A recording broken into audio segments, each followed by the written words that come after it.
Jacob French, Commander, Canadian Fleet Atlantic. On Friday night, January 24th, His Majesty's Canadian ship, HMCS Montreal, was conducting sea trials in the Bedford Basin in preparation for future missions. This portion of the trials required them to be moored to buoys in the Bedford Basin northern portion. They were scheduled to be there from Friday until Monday morning. At the completion of the day's trials on Friday, a rigid hull inflatable boat, or RIB, was being used to take ashore the trial staff to Mill Cove Jetty, which is a typical drop-off point, to effect crew changes. The RIB dropped off the trial staff shortly before 2200 Atlantic Standard Time. The RIB began its return to the boat shed with a small boat coxswain from Naval Fleet School Atlantic and a second sailor from HMCS Montreal on board. As the RIB was en route back to dockyard, an incident occurred which caused the RIB to capsize, throwing both sailors into the water.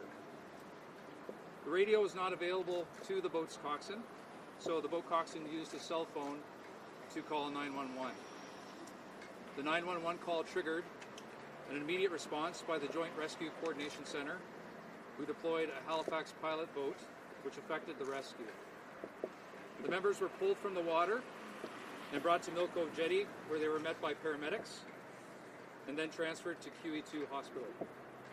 Unfortunately, one of the sailors could not be resuscitated.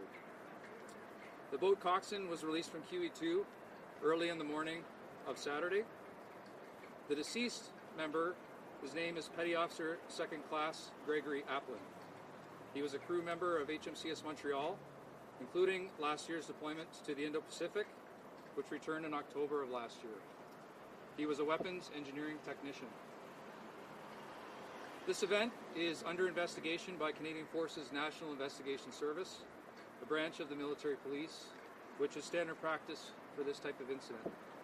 There are, of course, details pertaining to questions that we all want answers to, but some of these details will be known only following the investigation. At this time, the family of Gregory Attwood is experiencing a painful loss. The ship and those closest to Petty Officer Attwood, the fleet, and the entire Navy are impacted by this tragic event. We are all of us profoundly saddened by the loss of Gregory. We are doing our utmost to support the ship. We are doing our utmost to support the family and loved ones through this extremely difficult time. Thank you, and I'll be happy to receive any questions. No, I cannot tell what caused the RIB to capsize. That will be part of the investigation. No, I do not. Can you spell the member's name for us, please? For sure. The member's Gregory Attwood, Gregory Applin. How old was he and how long had he been in service? Can you repeat the question? How long had he been in service? Yeah, he was a member of the Canadian Forces and of the Royal Canadian Navy as a weapons engineering tech for 19 years. He was 38 years old. Can you describe the vessel? Because just for Canadians across the country who may not know what that is that they were traveling. The vessel was a special operations RIB. It was a standard RIB that we were using, so the rigid hull inflatable boat. It's about 24 feet long, carries about 10 passengers. It's meant to be deployed to and from the ship, but in this case it came from the boat shed and the Naval Fleet School Atlantic. So what distance would it have been covering? What distance would it be covering? Yeah. In terms of the transfers? The boat was being used to transfer personnel both from the ship to Mill Cove Jetty, which is approximately about a mile away from where the trials were taking place. I'm not sure exactly of the distances from the jetty to the dockyard, but it would have been about a 10-minute trip. What was the The sea state was approximately 1. I think the winds were approximately 5 to 10 knots. Temperature was about -10. Could you explain to us what the sea state of 1 entails? Yeah, so the sea state 1, so it's approximately 5 to 10 knot winds. Wasn't exactly, waves were less than a meter. It wasn't that wavy in the harbor on that particular evening. The wind was blowing with about, -7, so a wind chill of approximately -10. I'm not sure about the water temperatures. Why didn't HMCS have the capabilities to help the two people that fell into the water? So HMCS Montreal was not too far away from the accident, was only made aware of the accident after the VHF calls were made. As soon as the Montreal was made aware of the accident because they could hear the VHF, they put a boat into the water, so the starboard Zodiac from Montreal, which actually was outside of the Montreal on the barge at the time, was used. However, by that time that they arrived at the scene, the Halifax pilot boat had already effected the rescue. It's important to note that the boat's coxswain who made the call called 911, which triggered that emergency response, as well as getting paramedics to the jetty. So the ship would not have had immediate comms with the boat's coxswain who made that 911 call. But it's a good thing that that call was made because it triggered all the right responses. Why didn't that person have access to radio? The radio, we are not really in a position to say exactly everything about that we know about the radio, but what I do know is that radio wasn't accessible, most likely because it was with the boat or it had been capsized. So the best way of him contacting and get emergency help was through his phone. Would it be usual for a craft like that to have a radio, a VHF radio? Yeah, he would have had a VHF radio. He just did not have access to it when he made the call. How common would it be for a rig to capsize? I can't hear you. How common is it for a rig to capsize? We've had rib capsized in the past, but it's not very common. What speeds are it capable of? The rib can go in excess of 20 knots, but I can't comment exactly how fast the rib is going at the time. Speed played a role in I can't comment on that. That's part of the investigation. Can you talk about the nature of the trial that was taking place in Bedford Basin and why For sure. these transfers were happening at night? For sure. On Friday, the HMCS Montreal went to the buoys for a sonar performance figure trial or a sonar performance functioning trial. It's in the basin, moored to buoys to test their hull-mounted sonar capability. So it's basically a way of measuring the sonar performance of the hull-mounted sonar. It's done on a very cyclical basis. It's not done throughout the year. But it's part of normal process pre and post docking work periods to understand the hull-mounted sonar performance. Why was this being done at night? So the trials had probably been the trials were wrapped up for the course of the day. The personnel transfers were going on at night and on completion of these day trials. You can do the trials at night, but they had finished, and that's why a lot of the trial staff was being dropped off to Mill Cove, and the petty officer in question was being transferred back to the dockyard.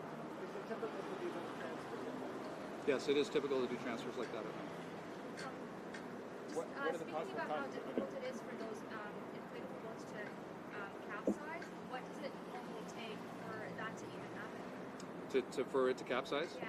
I can't really comment on exactly what would have led to the capsize. This is going to be part of the investigation as to how that circumstance could occur. Obviously, there could be some speculation that would cause something like that to capsize, but I do not have those types of details, and I'll let the appropriate investigation figure that out. How long those investigations will take? What's that? Do we know how long those investigations will take? In terms of the Canadian Forces National Investigation Service, CFNS, I don't have the approximate timeline. We'll try to wrap it up as quickly as possible. Normally these things, they could take anywhere from 3 to 6 months depending, but it always depends on the nature of the incident and what kind of access we have to the right amount of evidence. Are you still using the ribs in the interim? How are operations interrupted? Yes, we are still using ribs in the interim. That leads to my question. Yeah. How are operations affected by this? Are you continuing on with what you Yeah, we have no reason to believe at this time that there's anything unsafe technically about the ribs. We'll obviously take the right precautions that we can in terms of what the driving of the ribs and the personnel transfers to and from, but there's been no ceasing of operations, of rib operations. We don't have that type of evidence that would lead us to that conclusion. What are potential causes for Once again, that's once again part of the investigation process. I can't comment on what would have caused the rib to capsize at that time. And what injuries would have contributed most to the sailors passing? That is important, and that is a really important detail that we're going to get to. I'm sorry, but that is part of the process of investigation. I can't comment as to what could have potentially caused the death. Who was driving the rib? The driver there was a boat's coxswain from Naval Fleet School, Atlanta. And what are, you said he's released from hospital. What's his condition? He was released from hospital, and so his condition was enough that he was released from hospital.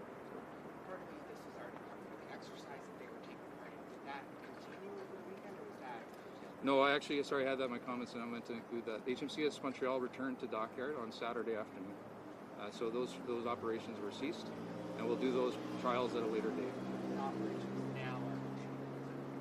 Well, they were scheduled to go to sea this week, but they're not going to sea. They'll remain in the dockyard. So HMCS Montreal is no longer in Bedford Basin, no longer on the mooring buoys, back in dockyard, and we're waiting for the appropriate time to commence operations again. So they it's were not in being emergency. deployed because of this. What's that? It's not being deployed because of this. It's not there's just a bit of a pause while we focus on the team and the family, and then eventually they'll get back out there. Were the men in the ribs wearing emergency? I don't have access to the details of what the dress state was for both personnel, and so that will be covered as part of the investigation. It will be a very important detail. The person who was driving, how much experience do they have on scene?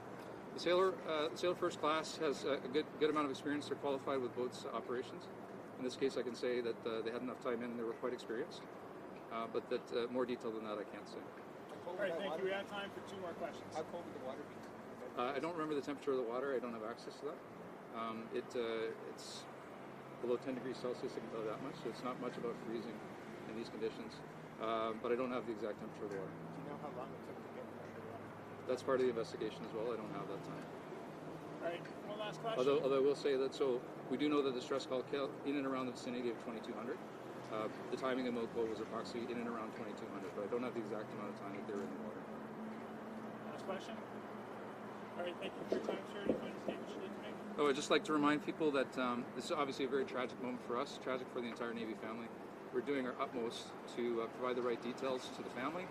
A lot of that is through the investigations and questions that we are answering to make sure that we understand what the ramifications are and anything that we need to be doing.